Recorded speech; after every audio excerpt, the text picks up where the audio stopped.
नमस्कार साथियों, स्वागत है आप सभी का अंकित इंस्पायर्स इंडिया पर। मैं हूं अंकित अवस्थी। आप हैं मेरे साथ में एक ऐसी घटना का जिक्र करने के लिए जिस घटना ने एक समय पर अजमेर राजस्थान में एक स्थान जो कि विद्यार्थियों को याद रहता है आरपीएससी के कारण, धार्मिक मान्यताओं को रखने वाले के लिए याद रहता है क्योंकि यहां पर ब्रह्मा जी, जगत पिता ब्रह्मा जी का पवित्र स्थल तीर्थराज पुष्कर स्थित है और वहीं सूफी संत ख्वाजा मोइनुद्दीन चिश्ती हसन चिश्ती की दरगाह का स्थान राजस्थान के इस अजमेर में स्थित है। यह अजमेर जिसकी आज हम चर्चा कर रहे हैं, यह आज सुर्खियों में क्यों है? क्योंकि हाल ही में 21 तारीख को एक फिल्म रिलीज हुई जिसका नाम है अजमेर 92।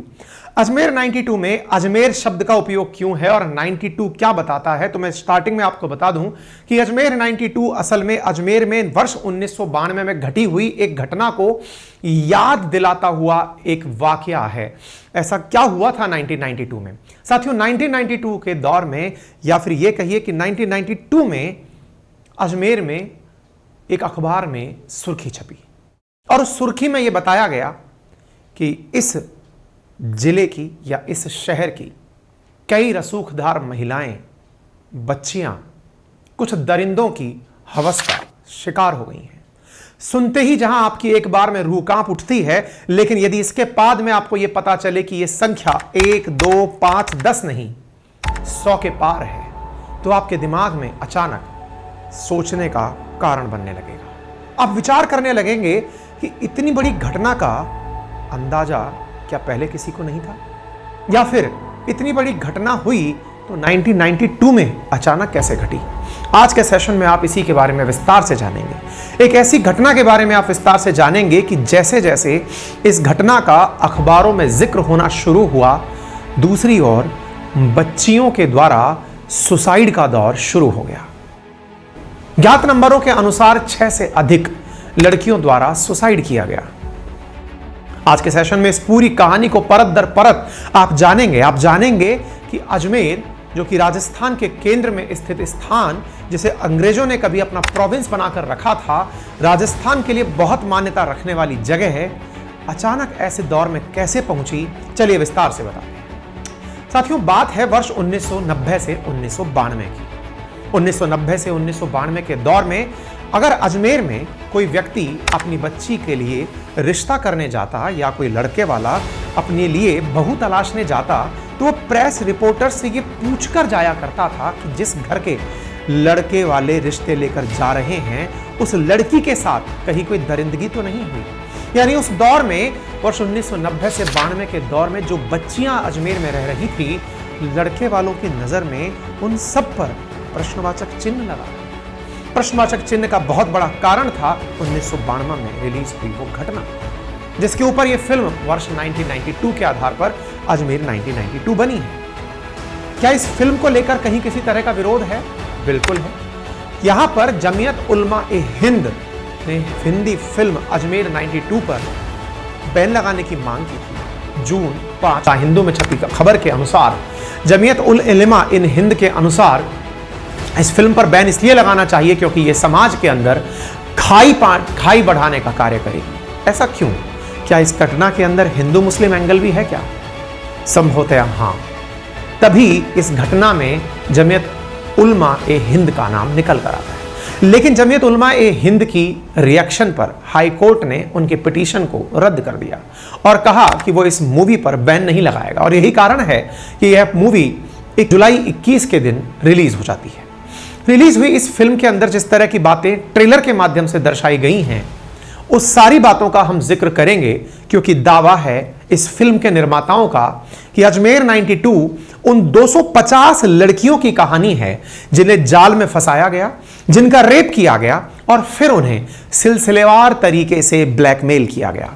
इस केस में सबसे पहले अजमेर की एक स्कूल की लड़की को फंसाकर उसके न्यूड फोटोज क्लिक किए गए थे। उसके बाद फोटोज के आधार पर उस लड़की को और लड़कियों को इस खेल में शामिल करने के लिए ब्लैकमेल किया गया था और फिर एक चेन बनती चली गई जिसमें कई लड़कियां शिकार बनी। सच्ची घटना पर आधारित बताई जा रही है फिल्म अजमेर 92 को पुष्पेंद्र सिंह ने निर्देशित किया है।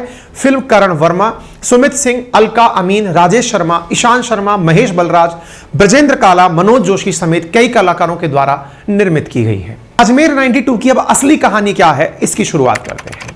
साथियों, असल में साल था 1992 का, तारीख थी 21 अप्रैल।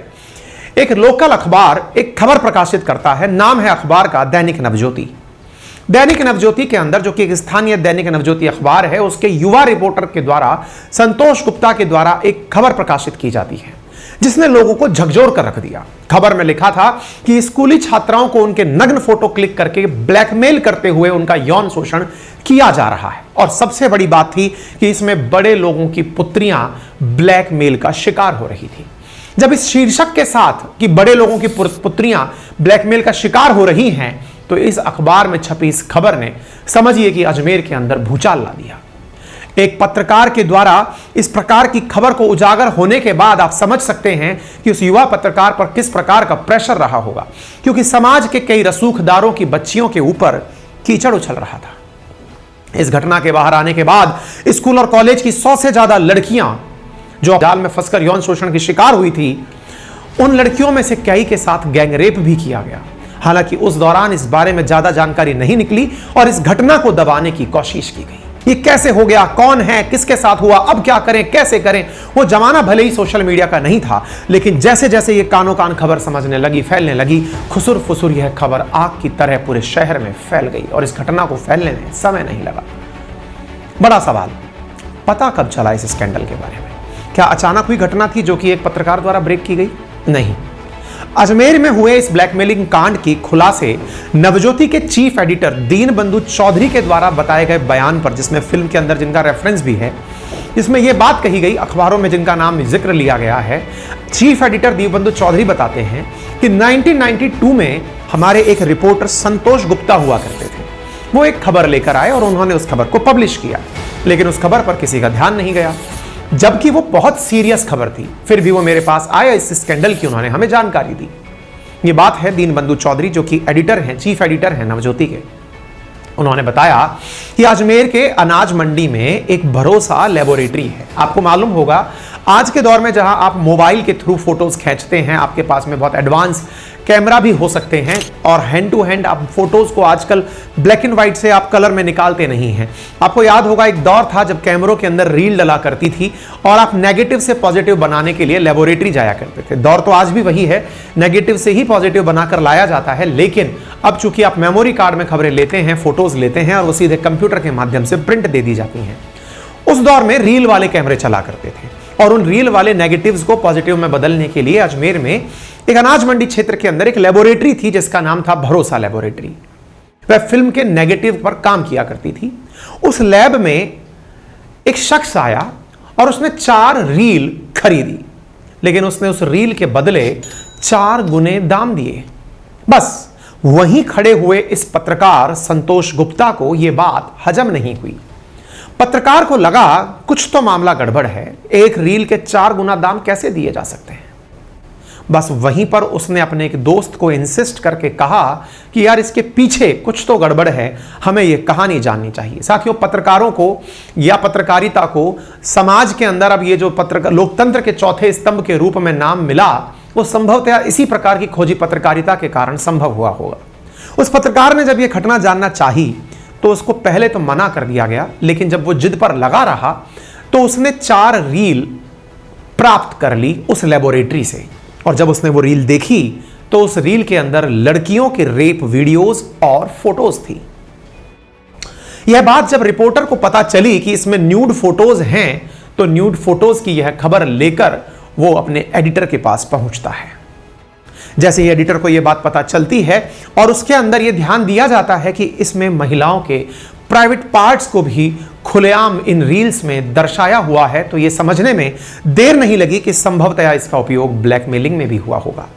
यही कारण है कि अखबारिता या पत्रकारिता में इस चीज को बड़े संवेदनशील तरीके से दर्शाते हुए फोटोज को, जो प्राइवेट पार्ट्स हैं, उन्हें गुप्त रूप से या उन्हें ढककर तस्वीरें प्रकाशित की गई, इस तरह से कि इसके कारण से लोगों को यह तो पता चल जाए कि मामला कितना संदिग्ध है, लेकिन किसी की भी पहचान पर आंच ना आए। जैसे जैसे यह बात आगे बढ़ने लगी, बार एसोसिएशन के सारे वकील इकट्ठे होने लगे, एसपी और कलेक्टर के पास पहुंचने लगे और फिर केस दर्ज करने की मांग की गई। कानूनी कार्रवाई इस घटना के बाद में शुरू की गई। कानूनी कार्रवाई शुरू होने का दौर आता है। इस बारे में जैसे जैसे जानकारी आगे निकलती है तो फिर पता चलता है कि ये लड़कियां श्री हरि रोड जो कि अजमेर के अंदर स्थित है, वहां पर एक कॉलेज था, उस कॉलेज की लड़कियां थी। एक दिन उसी नामी कॉलेज के बाहर एक लड़की रोती हुई जा रही थी। तभी कुछ रसूखदार लड़के वहां पहुंचते हैं। गाड़ी से जो लड़के कहीं जा रहे थे वो उस लड़की से उसके रोने का कारण पूछते हैं। वो लड़की रोते हुए अपना कारण बताती है कि वो इस कॉलेज में इसलिए दाखिला नहीं ले पाई क्योंकि उसके पास पैसे नहीं हैं। उन लड़कों के द्वारा उस लड़की को ढांढस बंधाया जाता है और उस लड़की को फीस दे दी जाती है कि तुम जाओ और ये फीस इस कॉलेज में जमा कराकर अपना एडमिशन ले लो। बस एक बार पैसे के प्रलोभन से उस लड़की को अपने जाल में फंसाने वाले ये युवक भविष्य में उस लड़की के साथ क्या करने वाले थे, शायद ये उस लड़की को भी ज्ञात नहीं था। ये लड़के उस लड़की से फिर रोजाना मिलने लगे। एक दिन उस लड़की को घर छोड़ने के बहाने अपनी वैन में बिठाकर ये युवक उसे ले जाने लगे और उस लड़की को हटुंडी नामक स्थान पर स्थित अपने फार्म हाउस लेकर गए। उसके बाद उसके साथ रेप किया। फिर उन्होंने रेप के दौरान ही उसके साथ कई न्यूड तस्वीरें उतारी। इसके बाद वो उस लड़की को रोज बुलाते और उसका रोजाना रेप करने लगे।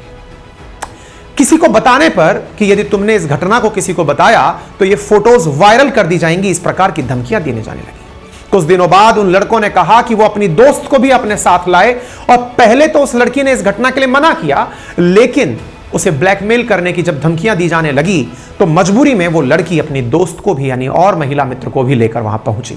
सेम यही दोहराव उसके साथ हुआ और एक चेन रिएक्शन बनती चली गई। 1 से 2, 2 से 4, 4 से 8, 8 से 10, इस तरह से उस कॉलेज की अधिकांश लड़कियों को एक जाल में फंसाने का कार्य किया जा रहा था। देखते ही देखते 100 लड़कियां इन दरिंदों की हवस का शिकार बन गई। करीब 250 लड़कियों की न्यूड पिक्चर्स सर्कुलेट होने लगी। एक के बाद एक लड़कियों ने सुसाइड करना शुरू कर दिया। जैसे ही इस अखबार की खबर बाहर आई तो गिरोह का भांडाफोड़ हो चुका था। खबर में गिरोह के लोगों को धार्मिक, राजनीतिक, सामाजिक, आर्थिक सभी प्रकार से प्रभावशाली बताया गया था। लिहाजा शासन में समझिए कि भूकंप की स्थिति बनकर आ गई। समाज कंटक अपने कुकर्मों के साक्ष्य मिटाने लगे तो ओहदेदार उन उच्च रसूखदारों को खुद बचाने के लिए सामने आए। पीड़िताओं के परिवारजन अपने इज्जत के खातिर नाम ना बताने के लिए दबे पांव अपने बच्चों को लेकर किसी और शहर में शिफ्ट होने लगे। प्रशासन के लोग शासन के आदेश की पालना में, उधर शासन अपने सिंहासन और कुर्सी को बचाने में व्यस्त हो गया। बड़ा सवाल, फिर ये फोटोज लीक कैसे हुई? जैसा कि आपको अभी तक समझ में आ गया होगा कि फोटोज को बनाने के लिए कैमरे का उपयोग किया गया। कैमरे में नेगेटिव को पॉजिटिव बनाने के लिए लेबोरेटरी में ले जाने का उपयोग किया गया और वो जो लेबोरेटरी थी वो उन दरिंदों के ही किसी मित्र की थी, लेकिन उन मित्र ने अपने काम को अपने नौकरों से कराने का निर्णय लिया। बस यहीं से वो रील लीक हो गई। जिस लैब में ये न्यूड तस्वीरें दी गई थी साफ होने के लिए, नेगेटिव से पॉजिटिव बनाने के लिए, यहीं पर जो कर्मचारी थे उनसे उनके मन में आए हुए लालच से ये तस्वीरें बाहर आ गई।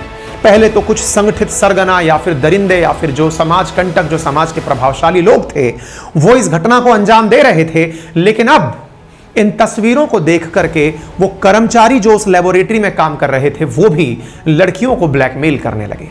ब्लैकमेल करने के नाम पर वो उन लड़कियों के सामने तस्वीरें लेकर हाजिर होते और फिर उनके साथ भी लैब वर्कर्स के द्वारा भी रेप किया गया। महिलाओं को अपने महिला होने की बहुत बड़ी कीमत चुकानी पड़ रही थी। मानवता शर्मसार हो रही थी। इस घटना का जैसे जैसे प्रक्रम बढ़ता गया, 6 लड़कियों ने तब तक सुसाइड कर लिया। दैनिक नवज्योति की छपी इस खबर के अनुसार, जिसकी घटना की शुरुआत 1990 में हुई थी, यह घटना लोगों के अंदर एक बहुत बड़ा प्रश्न छोड़ गई कि आफ्टर ऑल ये रसूखदार कौन हैं जिन्होंने अपने पावर के दम पर आज तक अपना नाम बाहर नहीं आने दिया। धीरे धीरे जानकारी बाहर आने लगी तो पता चला कि कांग्रेस के नेता और अजमेर शरीफ दरगाह के खादिम जो कि सेवक होते हैं वो इस कांड का असली गुनहगार था। मास्टरमाइंड अजमेर शहर के यूथ कांग्रेस का अध्यक्ष खादिम फारूक चिश्ती था, खादिम नफीस चिश्ती था और खादिम अनवर चिश्ती था। साथियों, जैसा कि आप सभी ने जाना कि दरगाह अजमेर शरीफ में जो सेवादार हैं, जो वहां का पूरा काम संभालते हैं, उन्हें खादिम कहा जाता है और उन्हीं खादिम के परिवार के लोग इसमें शामिल थे। सबसे बड़ा प्रश्न, पुलिस को फिर कब पता चला और कैसे पता चला? पुलिस को पता चला अखबार के माध्यम से। अजमेर जिला प्रशासन ने गोपनीय जांच में ही यह खुलासा पा लिया था कि गिरोह में अजमेर के सूफी संत ख्वाजा मोइनुद्दीन हसन चिश्ती की दरगाह के खुद्दाम ख्वाजा यानी खादिम परिवार के कई युवा रईसजादे शामिल हैं। इतना ही नहीं, पुलिस ने यह भी जान लिया था कि राजनीतिक रूप से युवा कांग्रेस के पदाधिकारी भी और आर्थिक रूप से संपन्न लोग भी इस घटना में शामिल हैं।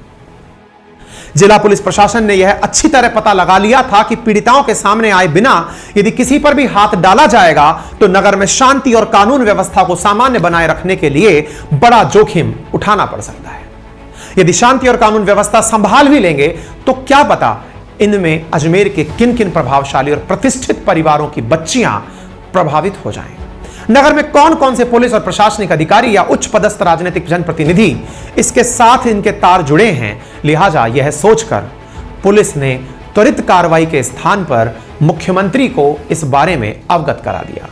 तत्काल मुख्यमंत्री बीजेपी के शासन के भैरव सिंह शेखावत हुआ करते थे। भैरव सिंह शेखावत को जब यह जानकारी पता चली तो उन्होंने क्या किया? क्या मुख्यमंत्री को सब पता होते हुए उन्होंने कुछ किया अथवा नहीं किया? कहते हैं कि भैरव सिंह शेखावत ने शांति और कानून व्यवस्था बिगड़ने नहीं देने और अपराधियों को नहीं छोड़ने के स्पष्ट संकेत देते हुए इस मामले में समुचित एक्शन लेने के लिए कहा। बावजूद इसके जिला पुलिस प्रशासन किसी निर्णय पर नहीं पहुंच सका। उल्टा यह है कि इस दरमियान संभावित आरोपियों को अपने खिलाफ इस्तेमाल होने वाले साक्ष्य मिटाने और अजमेर से भाग जाने का अवसर मिल गया। जैसा कि आप सभी जानते हैं कि यहां पर बहुत बड़ी तरह से यह संभवतया समझ में आ चुका था पुलिस को कि जैसे ही यह घटना बाहर आएगी, ख्वाजा की जो दरगाह है जिसके प्रति लोगों के मन में आस्था है, लोगों के मन में जो सांप्रदायिक सौहार्द है वो बिगड़ने लगेगा। अजमेर के अंदर जो गंगा जमुनी तहजीब है सूफी संत के प्रति वो बिगड़ने लगेगी। इस बात को पुलिस भांप रही थी। साथ में यह भी था चूंकि यह कॉलेज अपने आप में एक प्रतिष्ठित कॉलेज था, इस कॉलेज की उन लड़कियों के बारे में जैसे जैसे खबर बाहर आएंगी तो संभवतया उस शहर के कई रसूखदार परिवारों के नाम बाहर आएंगे और ऐसी स्थिति में समाज के अंदर एक बहुत बड़ा स्थिति विकराल रूप धारण कर लेगी। क्या इस तरह की घटनाओं के बारे में क्या कभी किसी भी गुप्तचर विभाग को पता चला? बिल्कुल था। ब्लैकमेल कांड की जानकारी गुप्तचर विभाग ने 5 माह पूर्व ही दे दी थी, लेकिन पुलिस अपनी एक प्रकार से जो समाज में सांप्रदायिक सौहार्द को बनाए रखने की सो कॉल्ड जो जिम्मेदारी थी उसके चलते उसके गुनाह के पीछे इतनी सारी घटनाएं, क्योंकि आपको मालूम है जैसे घटना रिलीज लीक हुई उसके अखबार में छपी, उसके बाद एक एक करके सुसाइड होने लगे, लोग शहर छोड़कर जाने लगे। पुलिस इस बात को पहले भांप चुकी थी। खबर छपने के बाद भी कार्रवाई हुई या नहीं हुई? तो इसके बाद में जानकारी आती है कि शुरुआत में इस घटना पर कोई भी बड़ी कार्रवाई नहीं हुई, प्रशासन ने कोई ठोस कार्रवाई नहीं की। फिर इस युवा पत्रकार संतोष गुप्ता ने दूसरी खबर प्रकाशित की और उस खबर में उसने लिखवाया कि छात्राओं को ब्लैकमेल करने वाले आजाद कैसे घूम रहे हैं। बस ये वो खबर थी दैनिक नवज्योति में छपी हुई जिसने पूरे शहर को अपने अंदर ये भाव पैदा करने के लिए मजबूर कर दिया कि नहीं, अब चुप नहीं रहना है। इस खबर के साथ नग्न फोटो भी प्रकाशित किए गए। वो फोटो भी प्रकाशित किए गए जिससे अजमेर की छात्राओं के साथ हो रहे यौन शोषण को खुली आंखों से देखा जा सकता था। फोटो के प्रकाशन के बाद तो समूचे राजस्थान में जैसे तूफान आ गया। सीआईडी ने 5 माह पहले ही जो सूचना दे दी थी, इस बात को एक शीर्षक के साथ प्रकाशित किया गया। गृह मंत्री भाजपा के दिग्विजय सिंह का बयान आया। उन्होंने कहा कि डैड मैंने पहले ही देख लिए गए थे ये अश्लील चित्र। गृह मंत्री के द्वारा 1.5 महीने पहले भी अश्लील चित्र देख लिए गए थे, तो फिर कार्रवाई क्यों नहीं हुई? जनता इस बात पर भड़क उठी। जनता ने अजमेर बंद का ऐलान कर दिया। शासन और प्रशासन पर भारी दबाव पड़ने लगा। नगर के जागरूक संगठन गुनहगारों को सजा दिलाने के लिए सक्रिय हो गए। स्कूल छात्राओं के साथ हुए यौन शोषण का सारा खेल शहर में सुनियोजित तरीके से मुस्लिम समुदाय के प्रभावशाली युवाओं के द्वारा किए जाने पर हिंदू लड़कियों के साथ जो हो रहा था उस पर विश्व हिंदू परिषद, शिवसेना, बजरंग दल जैसे संगठनों ने मुट्ठियां तान ली और ब्लैकमेल कांड पर अजमेर को बंद कर दिया गया। अजमेर जिला बार एसोसिएशन ने मीटिंग कर शहर के बिगड़ते हालात और उन पर आपस में चर्चा को लेकर पीड़िताओं के साथ अपराधियों को सजा दिलाने और पीड़िताओं को उचित न्याय दिलाने के लिए मार्ग खोजना शुरू किया। वकीलों के शिष्टमंडल ने तत्कालीन जिला कलेक्टर अदिति मेहता से मुलाकात की। पुलिस अधीक्षक एमएन धवन की मौजूदगी में हुई वार्ता में रास्ता निकाला गया कि जिन आरोपियों को पहचाना जा चुका है उन्हें एनएसए लगाकर यानी राष्ट्रीय सुरक्षा कानून लगाकर जेल में डाला जाए, जिससे जनता का गुस्सा शांत हो और सांप्रदायिक सौहार्द बने। इसी बीच में जो जानकारी बाहर निकलने आने लगी उसमें लोगों के द्वारा यह समझ में आने लगा कि यदि इस घटना को गंभीरता से नहीं लिया गया तो शायद इस घटना को बहुत लाइटली ले लिया जाएगा। इस दौरान पुलिस के द्वारा तो सारा काम किया जा ही रहा था, लेकिन एक घटना ने आग में घी का काम किया। तत्कालीन पुलिस महानिरीक्षक ओमेंद्र भारद्वाज का एक बयान, जिसने समझिए कि अजमेर को गुस्से में उबाल दिया। ओमेंद्र भारद्वाज का एक बयान आया जिसमें उन्होंने कहा कि अजमेर की स्कूली छात्राओं के साथ किसी तरह का षड्यंत्र अथवा ब्लैकमेल नहीं हुआ है, बल्कि जिन 4 लड़कियों के साथ यौन शोषण होने के फोटो मिले हैं, पुलिस ने उनकी तहकीकात में पाया है कि उनका चरित्र ही संदिग्ध है। पुलिस के द्वारा इस तरह का बयान, वो भी बिना जांच के दिए जाने से एक पल के लिए तो संभव था कि लोगों के मन में गुस्से को शांत करने के लिए उपयुक्त था, लेकिन इस घटना में बहुत से पहलू कि क्या अगर लड़की का चरित्र ठीक नहीं है तो उसका ब्लैकमेल होगा, लड़की का चरित्र ठीक नहीं है तो क्या उसका रेप होगा, और ये पुलिस बताने वाली कौन होती है कि चरित्र सही है अथवा गलत। कैरेक्टर सर्टिफिकेट के नाम पर अजमेर उबल पड़ा। इसके बाद में लोगों ने अपने द्वारा प्रतिक्रिया देना शुरू किया। पुलिस के इस बयान के बाद जनता और भड़क गई।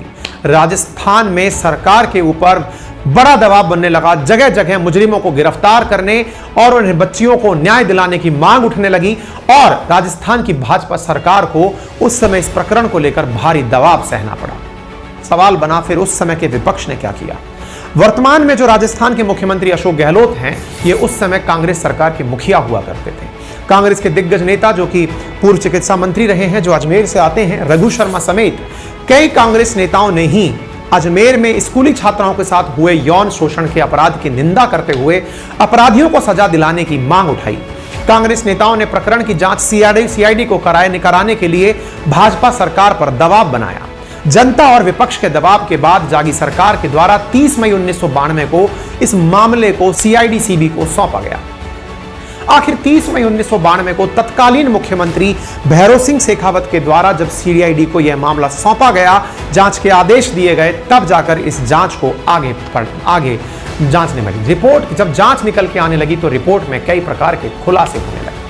पुलिस की जांच में पता चला, फोटो का विश्लेषण करने पर पता चला कि ये लोग स्कूली छात्राओं को पहले अपने जाल में फंसाते, फिर उनकी अश्लील फोटो खींचते, फिर उनका ब्लैकमेल करते और इस प्रकार से उनका यौन शोषण करने का एक सिलसिला शुरू हो चुका था। साथ ही उन अन्य लड़कियों को भी उनके साथ लाने का दबाव होता था जिन लड़कियों को ये गिरोह के लोग चाहते थे। रिपोर्ट में लिखा गया कि सामाजिक, राजनीतिक, धार्मिक रूप से प्रभावशाली युवा इस घटना में शामिल हैं।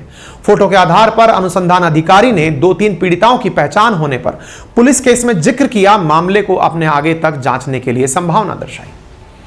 अजमेर पुलिस के द्वारा 31 मई को जांच अपने अनुसंधान के आधार पर जब जांच शुरू की गई तो उनमें जिन लोगों का नाम आया उसमें युवा कांग्रेस के शहर अध्यक्ष और दरगाह के खादिम चिश्ती परिवार के फारूक चिश्ती, उपाध्यक्ष नफीस चिश्ती, संयुक्त सचिव अनवर चिश्ती, पूर्व कांग्रेस विधायक के नजदीकी रिश्तेदार अलमास महाराज, इशरत अली, इकबाल खान, सलीम, जमीर, सोहेल, पुत्तन, नसीम उर्फ टार्जन, परवेज अंसारी, मोहिबुद्दीन, मैराडोना, कैलाश सोनी, महेश लुधानी, पुरुषोत्तम उर्फ जॉन वेजली उर्फ बाबना, हरीश तोलानी जैसे अपराधियों का नाम सामने आने लगा। इनकी तस्वीरें बाहर आई। फिर मामला बाहर कैसे खुला? जैसा मैंने आपको पहले भी बताया कि यहां पर रील धुलवाने से जो लैब थी वहीं से यह मामला बाहर निकल कर आया। फिर दिमाग में एक बड़ा सवाल बनता है कि जिनके साथ यह सब दुराचार हुआ उनका क्या हुआ और जिन्होंने ये दुराचार किया उनका क्या हुआ, गिरफ्तारी कैसे हुई? इसमें कई लड़कियां थी जो इस गलत काम के बाद भी खुद की पहचान छिपाकर रखना चाहती थी। इसी वजह से कई लड़कियों ने या तो अपने ठिकाने बदल लिए और कईयों ने अपने नाम बदल लिए। कई लड़कियों के बारे में तो जानकारी भी नहीं मिली, यहां तक कि कुछ भी पता नहीं चला। पुलिस ने उन लड़कियों को पूरा सपोर्ट किया, लेकिन इसके बाद भी अपनी इमेज को खराब ना होने के डर से महिलाएं सामने या बच्चियां सामने नहीं आई। बाद में एक एनजीओ के द्वारा वायरल फोटोज से पहचान कर 30 लड़कियों की पहचान की गई। फिर इस मसले तक बात पहुंची कि उन लड़कियों को पुलिस के पास शिकायत करने के लिए बुलाया जाए, लेकिन बदनामी के डर से अधिकतर लोगों ने अपने कदम पीछे खींच लिए। बड़ी मुश्किल से 12 लड़कियां केस दर्ज कराने के लिए तैयार हुई। जब यह बात रसूखदार परिवारों को पता चली तो उन्होंने इन 12 लड़कियों को धमकाना शुरू कर दिया, जिस कारण 10 लड़कियों ने अपने नाम वापस ले लिए। फिर बची हुई 2 लड़कियों ने 16 अपराधियों की पहचान बताई, जिनमें से पुलिस सिर्फ 11 को अरेस्ट कर पाई। आप सोचिए, 250 से अधिक लड़कियों के साथ दरिंदगी हुई, लेकिन मात्र 2 लड़कियां हिम्मत करके केस दर्ज करा पाई। आज ये लड़कियां संभवतः 50 साल से ऊपर की महिलाएं बन चुकी हैं, इनके अपने परिवार हैं, लेकिन आज भी ये अपने साथ हुए उस घटना को भुला नहीं पाती। क्या लड़कियों को इंसाफ मिला? लड़कियों की बताई हुई पहचान के आधार पर 16-17 आरोपियों को पहचाना गया। एक अलमास महाराज तो छोड़ करके यहां से छोड़ करके विदेश में चला गया। अलमास महाराज अमेरिका के न्यू जर्सी में चला गया। बाकी जो 5 आरोपी बड़े निकले, सोहल गनी, इकबाल, जमीर, सलीम, उनको छोड़कर सभी की सजाएं पूरी हो चुकी हैं। जिनकी सजाएं पूरी नहीं हुई, आज वो जमानत पर हैं। 100 से ज्यादा लड़कियां आज भी इंसाफ के लिए कोर्ट में अपने मामले को दर्ज कराकर वो अपने साथ हुई हैवानियत के लिए कोर्ट के चक्कर काट रही हैं। 100 से ज्यादा लड़कियों को आज भी इंसाफ नहीं मिला है। 2018 में इस मामले का मुख्य आरोपी पकड़ा गया। आरोप है कि अजमेर के ब्लैकमेल कांड में फारूक, नफीस के साथ अनवर, मोइजुल्लाह उर्फ पुत्तन इलाहाबादी, सलीम, शमशुद्दीन वगैरह वगैरह जो इसके अंदर शामिल थे, वो अपने फार्म हाउस और पोल्ट्री फार्म में ले जाकर महिलाओं के साथ, लड़कियों के साथ बलात्कार किया करते थे और अश्लील फोटोज के माध्यम से ब्लैकमेल किया करते थे। अजमेर के सेक्स स्कैंडल के मुख्य आरोपी को 26 साल बाद गिरफ्तार किया गया। क्या उन्हें सजा मिली? ब्लैकमेल कांड को अदालत ने high court, supreme court, fast track और पॉक्सो कोर्ट के बीच में जब यह घूमता रहा, 17 लड़कियों ने जब अपने बयान दर्ज करवाए, लेकिन बाद में ज़्यादातर गवाही देने से जब मुकर गई, तो 1998 में अजमेर की एक कोर्ट ने 8 दोषियों को आजीवन कारावास की सजा सुनाई। लेकिन राजस्थान हाई कोर्ट ने 2001 में उनमें से 4 को बरी कर दिया।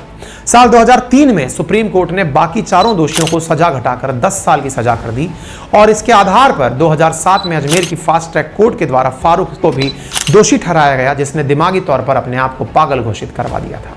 2013 में राजस्थान हाई कोर्ट ने फारूक चिश्ती को आजीवन कारावास की सजा को घटाते हुए कहा कि वह जेल में पर्याप्त समय काट चुका है। 2012 में चूंकि सलीम चिश्ती 2018 तक जेल में रह चुका है, तो उसे रिहा करवा दिया गया।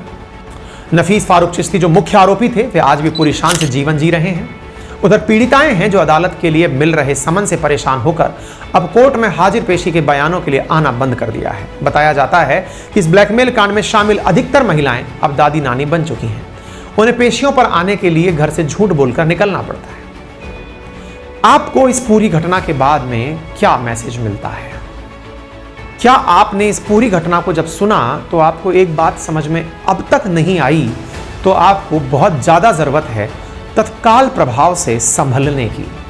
संभवतः आपको अब तक ये समझ में आ गया होगा कि किस तरह कुछ मुट्ठी भर लोग सैकड़ों की संख्या में लोगों पर अपना भय बनाकर उन पर दरिंदगी करते हैं, उन पर शासन करते हैं और उन्हें मनोवांछित तरीके से दुरुपयोग करते हैं। साथियों, कायरों की भीड़ है, हमारा डरना कायरता दर्शाता है। कायरों की भीड़ पर एक दुस्साहसी युवक या व्यक्ति बंदूक लेकर उन पर शासन कर लेता है। तभी तो आपने बहुत बार सुना होगा कि किसी प्लेन को हाईजैक करने के लिए 2 आतंकवादियों ने बंदूक के बल पर उन्हें हाईजैक कर लिया। या फिर कभी आपने सुना होगा कि पूरी की पूरी स्कूल को बंधक बना लिया 2 बंदूकधारियों ने, पूरी बैंक को बंधक बना लिया एक चक्कू लिए हुए युवक ने। ऐसे ही 250 युवतियों के साथ बलात्कार हो गया कुछ युवकों के द्वारा, यह समझने से कि तुमने अगर बताया तो तुम्हारा इंसल्ट हो जाएगा। ये हम कैसे समाज में जीते हैं, ये आत्मचिंतन का समय है। हमें यह समझने की आवश्यकता है कि आज जो व्यक्ति डरता है वो इस समाज के अंदर डरकर जिंदगी भर, देखिए जिसके साथ बुरा हुआ ना, वो समाज में भले ही किसी को ना पता चले, लेकिन अंदर से वो खुद पहले ही मर चुका है, आत्मा उसकी मर चुकी है। समाज के कुछ लोगों के बीच में अपनी अच्छी इमेज को लेकर वो जी भले ही रहा हो, लेकिन उसके अंदर का उसका आत्मसम्मान खत्म हो चुका है। खत्म हुए आत्मसम्मान को अगर गुस्से में अथवा बदले में बदला जाए, तो वो महिलाएं पहले अगर खड़ी होती तो ये सब आरोपी सलाखों में होते। वो पहली लड़की जिसके साथ में पहली बार ब्लैकमेलिंग की घटना के साथ बलात्कार हुआ, अगर वो साहस जुटाती तो शायद इतनी लड़कियों के साथ इतना दुराचार नहीं होता। समाज में आवश्यकता है आत्मविश्लेषण की। आवश्यकता है कि जब हम अपने अपने बारे में सोचते हैं कि बस मैं क्यों, बस इसी के साथ में समाज का पतन शुरू हो जाता है। और आपके ऊपर कुछ इसी तरह के दुराचारी लोग या फिर अनैतिक लोग आप पर शासन करने लगते हैं। बाकी आपकी क्या राय है इस घटना पर या समाज को लेकर आप क्या सीख देना चाहते हैं वो कमेंट बॉक्स में जरूर बताएं। फिलहाल के लिए इतना ही, और बाकी जो आप में से कई साथी हमारे साथ जुड़कर पढ़ना चाहते हैं, रविवार के दिन आखिरी दिन है हमारे नोट्स, हमारे एप्लीकेशन पर एडमिशन्स का। यदि आप में से कुछ लोग हमारे साथ फाउंडेशन कोर्स पढ़ना चाहते हैं तो मात्र 1999 में हमारे अपने एप्लीकेशन, अपनी पाठशाला पर हिस्ट्री, ज्योग्राफी, पॉलिटी, इकोनॉमी का डिटेल कोर्स कंप्लीट कराया जा रहा है प्रॉपर तरीके से कंटेंट के साथ में यदि आप में से कोई भी साथी हमारे साथ जुड़ करके अपने लिए नोट्स परचेज करना चाहता है राजस्थान प्रशासनिक परीक्षाओं के, तो रविवार के दिन आखिरी दिन है कि वो 4500 रुपये में अपने हिंदी के नोट्स, हैंड रिटन नोट्स अपने घर पर मंगा सकता है। अपना ख्याल रखें। धन्यवाद।